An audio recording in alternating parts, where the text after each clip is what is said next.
Unwind by Neal Shusterman. Chapter 3. Lev. The party is big. The party is expensive. The party has been planned for years. There are at least 200 people in the country club's grand ballroom. Lev got to pick the band. He got to choose the food. He even got to select the colors of the linens. Red and white for the Cincinnati Reds.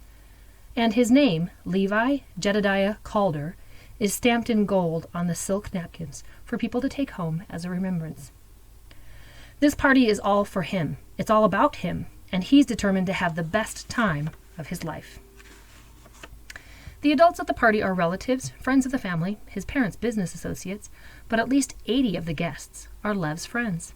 There are kids from school, from church, and from the various sports teams he's been on. Some of his friends had felt funny about coming, of course. "I don't know, Lev," they had said. "It's kind of weird. I mean, what kind of present am I supposed to bring?" "You don't have to bring anything," Lev had told them. "There are no presents at a tithing party. Just come and have a good time. I know I will." And he does. He asks every girl he invited to dance, and not a single one turns him down. He even has people lift him up in a chair and dance with him around the room because he has seen them do that at a Jewish friend's bar mitzvah. True, this is a very different kind of party, but it's also a celebration of him turning 13. So he deserves to get lifted up in a chair too, doesn't he? Lev finds that the dinner is served far too soon. He looks at his watch to see that 2 hours have already gone by. How could it have gone so quickly? Soon people grab the microphone and, holding up glasses of champagne, they start making toasts to Lev. His parents give a toast. His grandmother gives a toast. An uncle he doesn't even know gives a toast. "To Lev, it's been a joy to watch you grow into the fine young man you are, and I know in my heart that you'll do great things for everyone you touch in this world." It feels wonderful and weird for so many people to say so many kind things about him. It's all too much, but in some strange way, it's not enough. There's got to be more. More food, more dancing, more time. They're already bringing out the birthday cake. Everyone knows the party ends once the cake is served. Why are they bringing out the cake? Can it really be 3 hours into the party? Then comes one more toast. It's the toast that almost ruins the evening. Of Lev's many brothers and sisters, Marcus has been the quietest all evening. It's unlike him.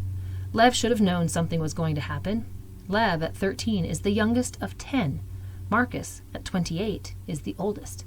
He flew halfway across the country to be here at Lev's tithing party, and yet he's barely danced, or spoken, or been a part of any of the festivities. He's also drunk. Lev has never seen Marcus drunk. It happens after the formal toasts are given, when Lev's cake is being cut and distributed. It doesn't start as a toast. It starts as just a moment between brothers. "Congrats, little bro," Marcus says, giving him a powerful hug.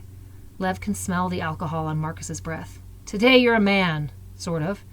Their father, sitting at the head table just a few feet away, lets out a nervous chuckle. "Thanks, sort of," Lev responds.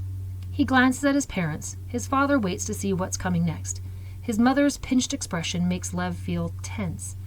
Marcus stares at Lev with a smile that doesn't hold any of the emotion of a smile usually comes with. "What do you think of all this?" he asks Lev. "It's great." "Of course it is. All these people here for you. It's an amazing night. Amazing." "Yeah," says Lev. He's not sure where this is going, but he knows it's going somewhere. "I'm having the time of my life." "Damn right, the time of your life. Got to wrap up all those life events, all those parties into one. Birthdays, wedding, funeral." Then he turns to their father. "Very efficient, right, Dad?" "That's enough," their father says quietly, but it only makes Marcus get louder. "What? I'm not allowed to talk about it? Oh, that's right. This is a celebration. I almost forgot." Lev wants Marcus to stop, but at the same time, he doesn't. Mom stands up and says in a voice more forceful than Dad's, "Marcus, sit down. You're embarrassing yourself." By now, everyone in the banquet hall has stopped whatever they were doing and tuned in to the unfolding family drama. Marcus, seeing he has the room's attention, picks up someone's half-empty glass of champagne and holds it high. "Here's to my brother Lev," Marcus says, "and to our parents who have always done the right thing, the appropriate thing, who have always given generously to charity, who have always given 10% of everything to our church. Hey, Mom, we're lucky you had 10 kids instead of 5. Otherwise, we'd end up having to cut Lev off at the waist." Gasps from all those assembled. people shaking their heads. Such disappointing behavior from an eldest son. Now Dad comes up and grabs Marcus's arm tightly. "You're done," Dad says. "Sit down." Marcus shakes Dad's arm off. "Oh, I'll do better than sit down." Now there are tears in Marcus's eyes as he turns to Lev. "I love you, bro, and I know this is your special day, but I can't be a part of this." He hurls the champagne glass against the wall, where it shatters, spraying fragments of crystal all over the buffet table. Then he turns and storms out with such steady confidence in his stride that Lev realizes he's not drunk at all. Lev's father signals the band, and they kick into a dance number even before Marcus is gone from the huge room. People begin to fill the void of the dance floor, doing their best to make the awkward moment go away. "I'm sorry about that, Lev," his father tells him. Why don't you go dance?" But Lev finds he doesn't want to dance anymore. The desire he had to be the center of attention left along with his brother. "I'd like to talk to Pastor Dan, if that's all right." Of course it is. Pastor Dan has been a family friend since before Lev was born, and he has always been much easier to talk to than his parents about any subject that required patience and wisdom. The banquet hall is too loud, too crowded, so they go outside to the patio overlooking the country club's golf course. "Are you scared?" Pastor Dan asks. He's always able to figure out what's on Lev's mind. Lev nods. "I thought I was ready. I thought I was prepared." "It's natural. Don't worry about it." But it doesn't ease the disappointment Lev feels in himself. He's had his entire life to prepare for this. It should have been enough. He knew he was a tithe from the time he was little. "You're special," his parents had always told him. "Your life will be to serve God and mankind." He doesn't remember how old he was when he found out exactly what that meant for him. "Have kids in school been giving you a hard time?" "No more than usual," Lev tells him, and it's true. All his life he's had to deal with kids who resented him because grown-ups treated him as if he were special. There were kids who were kind and kids who were cruel. That was life. It did bother him, though, when kids called him things like Ch3 Unwind, as if he was like those other kids whose parents signed the unwind order to get rid of them. That couldn't be further from the truth for Lev. He is his family's pride and joy. Straight A's in school, MVP in Little League. Just because he's to be unwound does not mean he's an unwind. There are, of course, a few other tithes at his school, but they're all from other religions, so Lev has never felt a real sense of camaraderie with them. The huge turnout at tonight's party testifies to how many friends Lev has, but they're not like him. Their lives will be lived in an undivided state. Their bodies and their futures are their own. Lev has always felt closer to God than to his friends, or even his family. He often wonders if being chosen always leaves a person so isolated. Or is there something wrong with him? "I've been having lots of wrong thoughts," Lev tells Pastor Dan.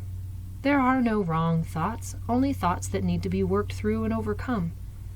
"Well, I've just been feeling jealous of my brothers and sisters. I keep thinking of how the baseball team is going to miss me. I know it's an honor and a blessing to be a tithe, but I can't stop wondering why it has to be me." Pastor Dan, who was always so good at looking people in the eye, now looks away. "It was decided before you were born. It's not anything you did or didn't do." "The thing is, I know tons of people with big families." Pastor Don nodded. "Yes, it's very common these days. But lots of those people don't tithe at all, even families in our church, and nobody blames them.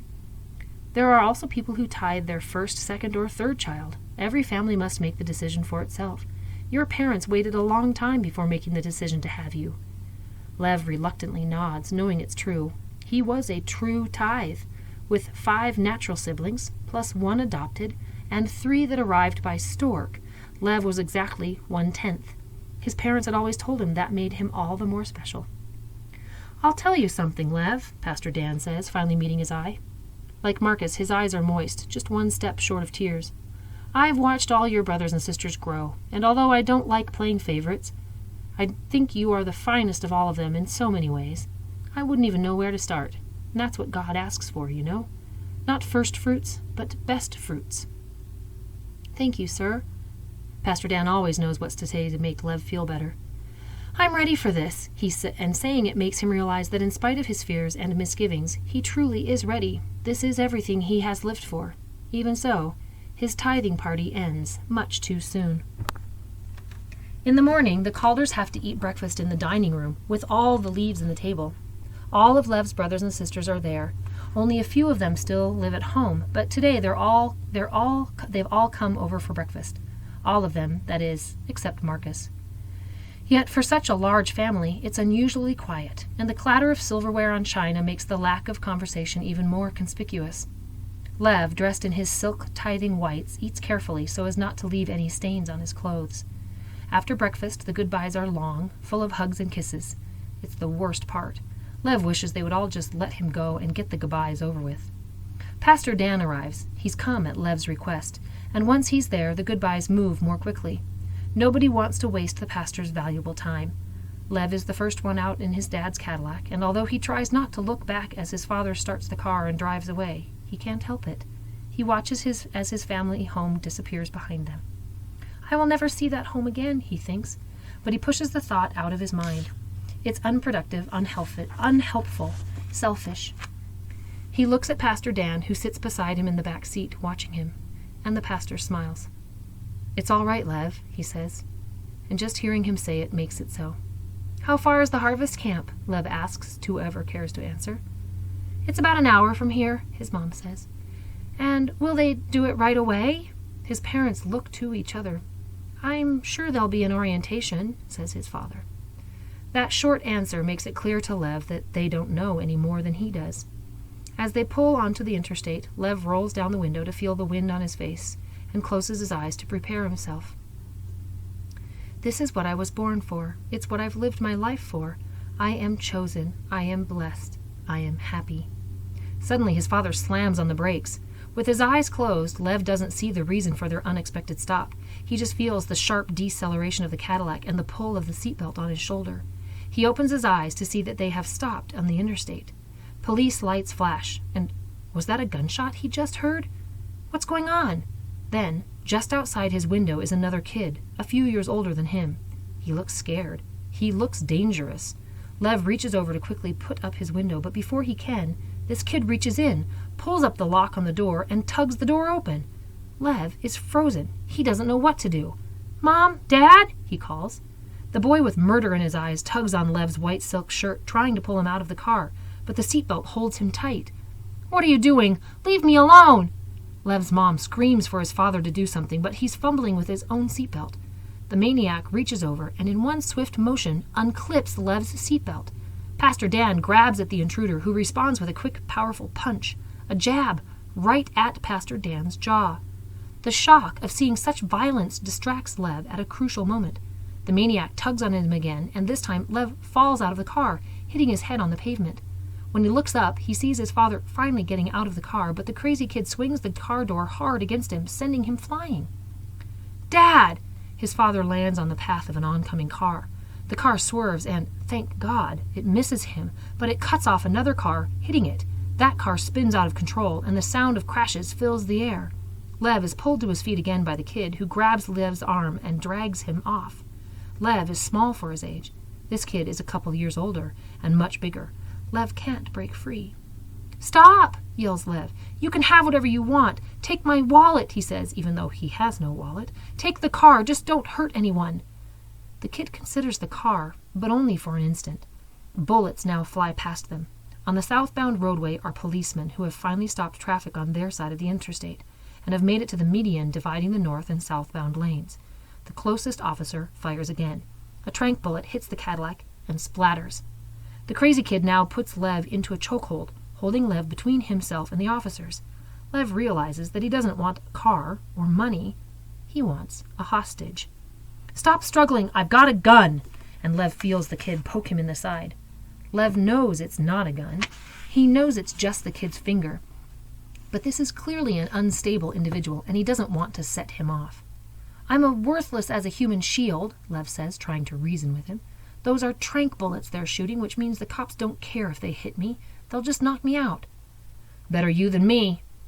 Bullets fly past them as they wind around swerving traffic. "Please, you don't understand. You can't take me now. I'm being tithed. I'll miss my harvest. You'll ruin everything." And finally, a hint of humanity comes into the maniac's eyes. "You're an unwind?" There are a million more things to be furious about, but Lev finds himself incensed by what he's just been called. "I'm a tithe." a blaring horn, and Lev turns to see a bus bearing down on them. Before either of them has a chance to scream, the bus careens off the road to avoid them and smashes head-on against the fat trunk of a huge oak, stopping the bus cold. There's blood all over the smashed windshield. It's the bus driver's blood. He hangs halfway through, and he's not moving. "Oh, crap," says the maniac, a creepy whine in his voice. A girl has just stepped out of the bus. The crazy kid looks at her, and Lev realizes that now, while he's distracted, is the last chance he's going to have to get away. This kid is an animal. The only way to deal with him is for Lev to become an animal himself. So Lev grabs the armlets locked around his neck and sinks his teeth in with the full force of his jaws until he tastes blood. The kid screams, letting go, and Lev bolts away, racing toward his father's car. As he nears it, a back door opens. It's Pastor Dan, opening the door to receive him. Yet the expression on the man's face is anything but happy. With his face already swelling from the crazy kid's brutal punch, Pastor Dan says, with a hiss and a strange warble to his voice, "Run, Lev." Lev wasn't expecting this. "What?" "Run! Run as fast and as far as you can! Run!" Lev stands there, impotent, unable to move, unable to process this. Why is Pastor Dan telling him to run? Then comes a sudden pain in his shoulder, and everything starts spinning round and round and down a drain into darkness.